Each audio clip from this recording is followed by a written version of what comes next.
মিনাখার মাটি মাফিয়াদের বিরুদ্ধে অভিযোগ জানাতে মিনাখা থানায় আসলেন সন্দেশখালীর প্রতিবাদী মুখ তথা 2024-এর লোকসভা কেন্দ্রের বসিরহাটের প্রার্থী রেখা পাত্র।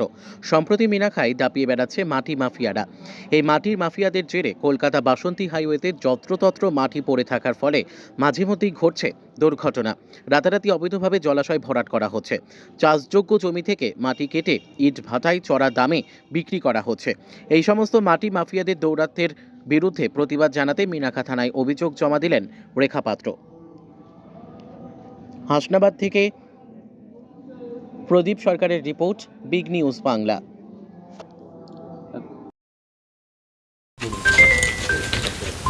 যে মিনাখা থেকে আপনার জয়গ্রাম অবধি যে ইলিগাল ভাবে যে এই হাউবুল্লাহ বলে একজন সিভিক ভলেন্টিয়ার, উনি অবৈধভাবে ইলিগালভাবে মাটি তুলে রাস্তা যেভাবে নোংরা করে রেখে দিচ্ছেন, এইটা নিয়ে আমরা একটা কমপ্লেন দিয়েছি। যেহেতু গত 14 তারিখ রাত 8টার সময় আমার গাড়ি মানে দুর্ঘটনার কবলে পড়েছিল। এদিক থেকে ঘটকপুকুরের দিক থেকে বাস যাচ্ছে, আমরা আসছিলাম বসিরহাটের থেকে বেরিয়ে মালঞ্চ হয়ে আমরা আসছি। আজ থেকে মাটির সাথে আমাদের গাড়ির চাকা উঠে যায়। সেদিন থেকেই আমরা এই কমপ্লেনটা করবো বলে করেছিলাম। গত কালকে রাত্রে সেই মাটির জন্য আমরা গরুর সাথেও রাত্রে 7:30টার সময় অ্যাক্সিডেন্ট করার মতন একটা অবস্থা হয়ে গেছিলো। ওই জন্য এই ইলিগাল কাজ দাসের বাড়িতে বসে করুক, সেটাই শোভনীয়। রাস্তাঘাটে করলে শুধু আমাদের নয়, সাধারণ মানুষেরও এটা ভীষণভাবে ক্ষতিগ্রস্ত করছে এবং সাধারণ মানুষ কমপ্লেন করতে পারছে না। তার জন্য আমাদের বাধ্য হয়ে কমপ্লেনটা করতে হচ্ছে।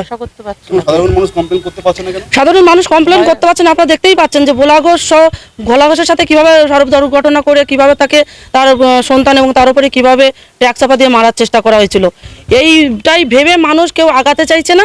বাধ্যগত আমার সাথে দুদিন এরকম দুর্ঘটনা ঘটার একদম মুখোমুখি হয়েছে বলে আজকে আমি নিজে এসে কমপ্লেনটা করলাম মিনাখা থানায়। আমরা চাই যে রাস্তাটা পরিষ্কার থাকবে এবং যে রাস্তায় যে মাটি মাফিয়া, যে এই হাবুবুল্লাহ যে মাটি মাফিয়া, এই যে সিভিক ভলেন্টিয়ার একজন আইনের রক্ষক হয়ে যে মাটি মাফিয়ার সাথে যুক্ত হয়ে যে রাস্তা যেভাবে নোংরা করে রাখছে এবং ভোরবেলা করে যে মাছের ট্রাকগুলো যায়, যে জল পড়ে রাস্তা পিছল হয়ে যায়, গাড়ির যখন তখন এই সড়ক দুর্ঘটনা হওয়ার ভীষণ চান্স থাকে। তার জন্য ওনার এখান থেকে ওসি ছিল তো, ওসি সাহেব কমপ্লেন নিয়েছে। এটা মিনাখা থানার ওসি, উনি ভরসা দিয়েছেন আমাদেরকে যে ওনাকে ডেকে এবং এই কমপ্লেন অনুযায়ী ওনাকে কেস করবেন। কেস যেটা ওনাদের প্রসেস, ওনারা প্রসেস অনুযায়ী ওনারা স্টেপ নেবেন।